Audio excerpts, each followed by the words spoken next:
Since the inception of the Federal Reserve in 1913, a number of large and small wars have commenced.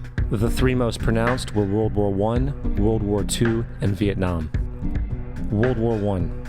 In 1914, European wars broke out centered around England and Germany. The American public wanted nothing to do with the war. In turn, President Woodrow Wilson publicly declared neutrality.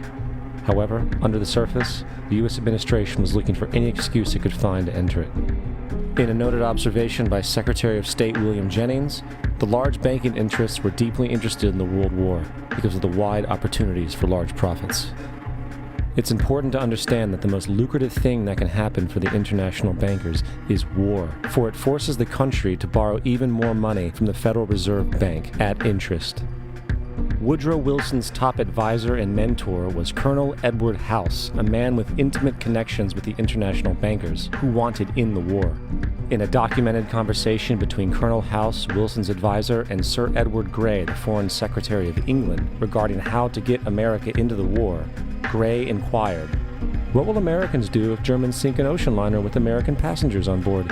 House responded, "I believe that a flame of indignation would sweep the United States, and that by itself would be sufficient to carry us into war." So, on May 7, 1915, on essentially the suggestion of Sir Edward Grey, a ship called the Lusitania was deliberately sent into German-controlled waters where German military vessels were known to be.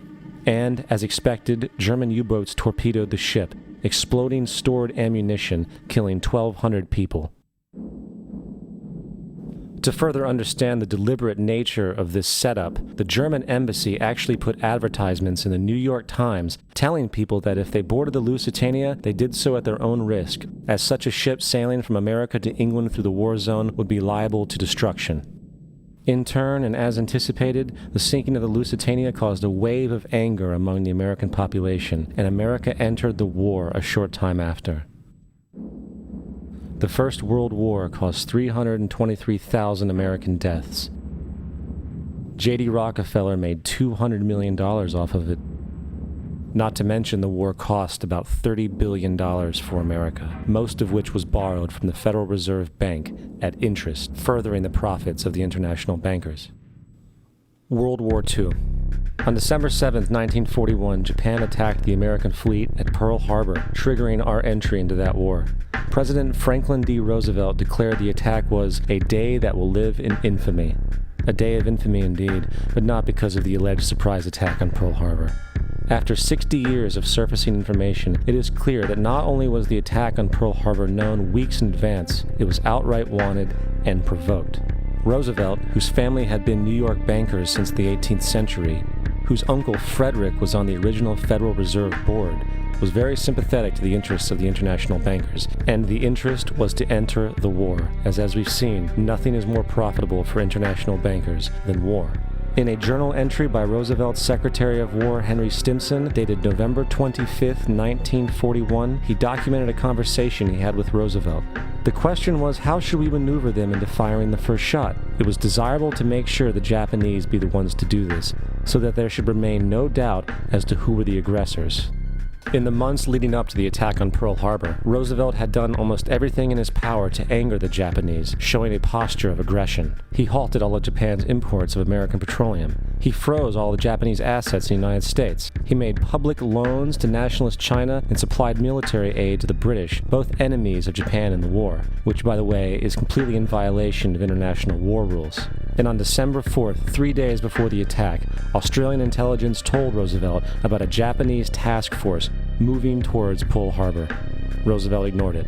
So, as hoped and allowed, on December 7, 1941, Japan attacked Pearl Harbor, killing 2,400 soldiers. Before Pearl Harbor, 83% of the American public wanted nothing to do with the war. After Pearl Harbor, 1 million men volunteered for the war. It is important to note, Nazi Germany's war effort was largely supported by two organizations, one of which was called IG Farben. IG Farben produced 84% of Germany's explosives, and even the Zyklon B used in the concentration camps to kill millions. One of the unspoken partners of IG Farben was J.D. Rockefeller's Standard Oil Company in America. In fact, the German Air Force could not operate without a special additive patented by Rockefeller's Standard Oil. The drastic bombing of London by Nazi Germany, for example, was made possible by a $20 million sale of fuel to IG Farben by the Rockefeller Standard Oil Company. This is just one small point on the topic of how American business funded both sides of World War II. One other treasonous organization worth mentioning is the Union Banking Corporation of New York City. Not only did it finance numerous aspects of Hitler's rise to power, along with actual materials during the war, it was also a Nazi money laundering bank, which was eventually exposed for having millions of dollars of Nazi money in its vaults.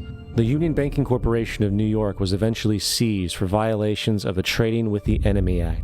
Guess who the director and vice president of the Union Bank was? Prescott Bush, our current president's grandfather, and of course our former president's father. Keep that in mind when considering the moral and political dispositions of the Bush family. Vietnam.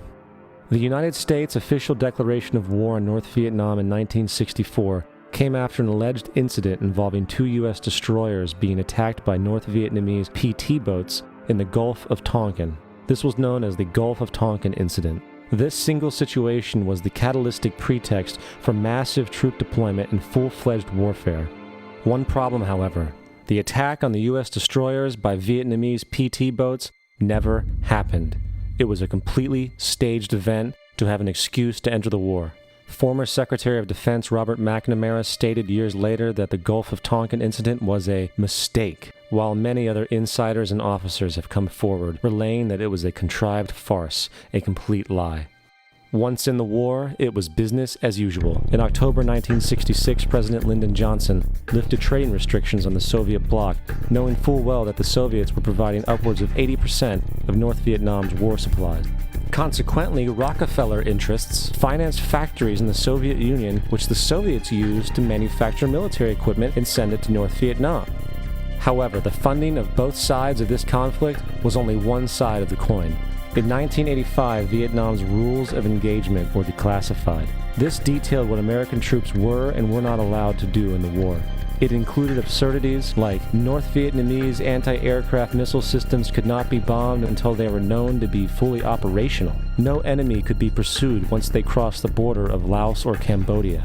And most revealing of all, the most critical strategic targets were not allowed to be attacked unless initiated by high military officials. Apart from these imposed ludicrous limitations, North Vietnam was informed of these restrictions and therefore could base entire strategies around the limitations of the American forces. This is why the war went on so long.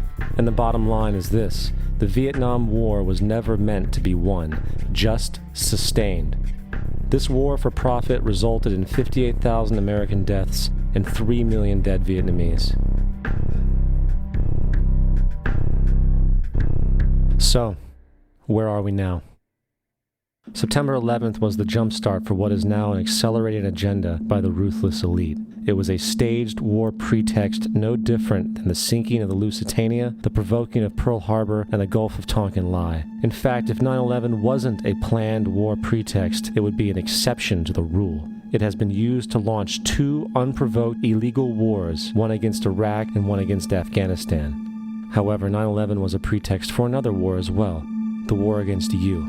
The Patriot Act, Homeland Security, the Military Tribunals Act, and other legislations are all completely and entirely designed to destroy your civil liberties and limit your ability to fight back against what is coming. Currently in the United States, unannounced to most brainwashed Americans, your home can be searched without a warrant, without you being home. You can in turn be arrested with no charges revealed to you, detained indefinitely with no access to a lawyer, and legally tortured, all under the suspicion that you might be a terrorist. If you need a painted picture of what is happening in this country, let's recognize how history repeats itself. In February 1933, Hitler staged a false flag attack, burning down his own German parliament building, the Reichstag, and blamed it on communist terrorists.